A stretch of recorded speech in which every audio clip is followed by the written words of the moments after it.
Assalamualaikum warahmatullahi wabarakatuh. Baiklah, perkenalkan nama saya Ahmad Hamdani dengan NIM C1C020127 dari kelas ruang 11 mata kuliah penganggaran prodi akuntansi. Di sini saya akan menjelaskan materi tentang konsep dasar penganggaran.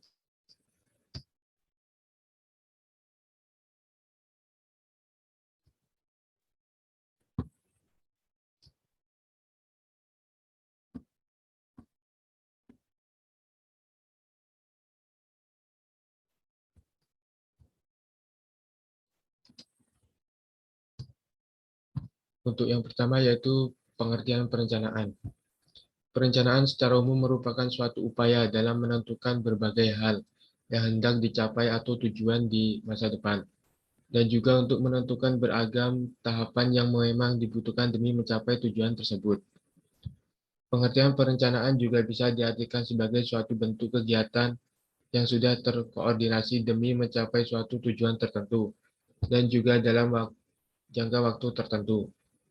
Sehingga dalam perencanaan akan terdapat berbagai kegiatan pengujian pada beberapa arah pencapaian, menganalisa seluruh ketidakpastian, menilai kapasitas, menentukan tujuan pencapaian, dan juga menentukan langkah dalam pencapaiannya.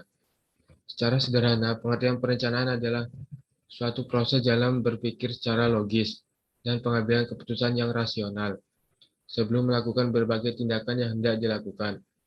Hal ini akan membantu setiap pihak dalam memproyeksikan masa depannya dan memutuskan cara terbaik dalam menghadapi situasi yang akan terjadi di masa depan. Yang kedua yaitu pengertian penganggaran.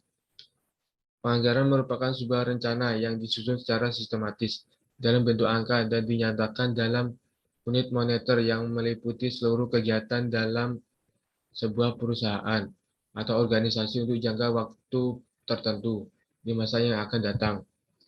Karena dinyatakan dalam bentuk unit moneter, anggaran juga sering disebut dengan rencana keuangan. Suatu perusahaan atau organisasi wajib memiliki anggaran, karena memiliki peran penting untuk pemantauan laju pertumbuhan ekonomi internal perusahaan. Anggaran biasanya disusun pada periode awal tahun untuk jangka waktu 1 tahun atau lebih. Yang ketiga yaitu fungsi anggaran.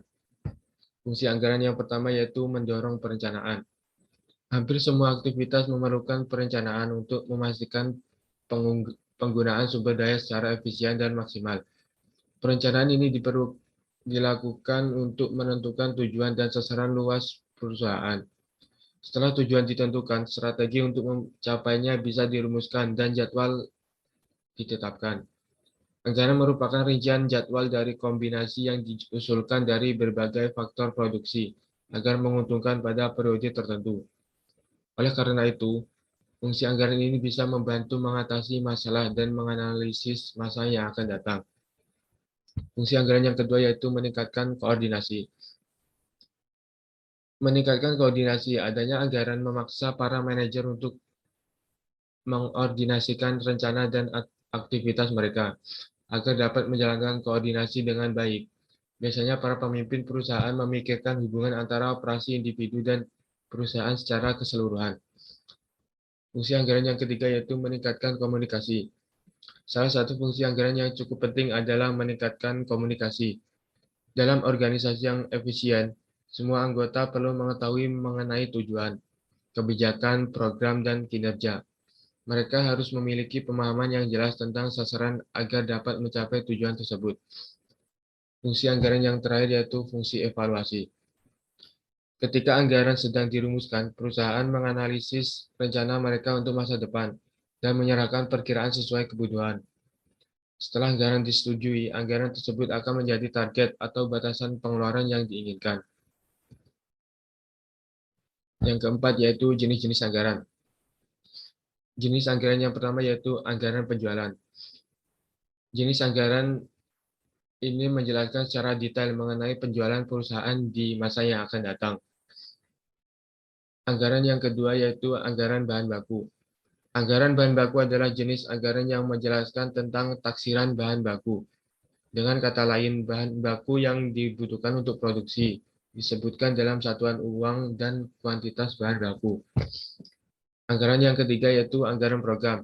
Jenis anggaran satu ini dibuat berdasarkan program utama suatu perusahaan. Biasanya anggaran jenis ini digunakan untuk kebutuhan analisis keseimbangan antara berbagai program organisasi atau perusahaan. Yang kelima yaitu kelebihan anggaran. Kelebihan anggaran ada 7. Yang pertama yaitu mengefisiensikan pencapaian tugas. Yang kedua, mengurangi tugas-tugas rutin operasional pimpinan sehingga lebih fokus pada hal-hal yang bersifat jangka panjang dan strategis. Yang ketiga yaitu meningkatkan daya kompetensi dan motivasi. Yang keempat, dapat menilai progres pencapaian tujuan. Yang kelima, dapat mengetahui lebih dini setiap penyimpangan dari tujuan. Yang keenam, dapat membedakan yang efisien dan tidak efisien. Dan yang ketujuh, dapat memantapkan pelaksanaan manajemen dan pengawasan. Yang terakhir yaitu tentang kelemahan anggaran. Kelemahan anggaran ada 4. Yang pertama yaitu penaksiran anggaran belum tentu tepat dan sesuai dengan kondisi yang sebenarnya. Yang kedua, seringkali kondisi yang digunakan sebagai dasar penyusunan anggaran mengalami perkembangan yang jauh dari apa yang direncanakan sehingga perlu penyesuaian. Yang ketiga, banyaknya pihak yang terlibat dalam penyusunan anggaran, maka potensial timbulnya masalah hubungan kerja seperti perbedaan pendapat dapat menghambat pelaksanaan anggaran. Dan yang keempat yaitu penganggaran tidak terlepas dari penilaian subjektif dari pembuat kebijakan terutama pada saat data dan informasi tidak cukup lengkap. Pentingnya pentingnya penganggaran bagi suatu perusahaan membuat progres anggaran merupakan cara paling efektif untuk menjaga bisnis dan alat-alat pembayarannya agar tetap pada jalur. Perusahaan menyusun rencana anggaran sebagai dasar pelaksanaan seluruh aktivitas usahanya dalam periode 1 tahun. Baiklah, itu saja yang dapat saya sampaikan tentang konsep dasar penganggaran. Saya mohon maaf apabila ada kesalahan dan kekurangan dalam penyampaian saya. Saya akhiri, wassalamualaikum warahmatullahi wabarakatuh.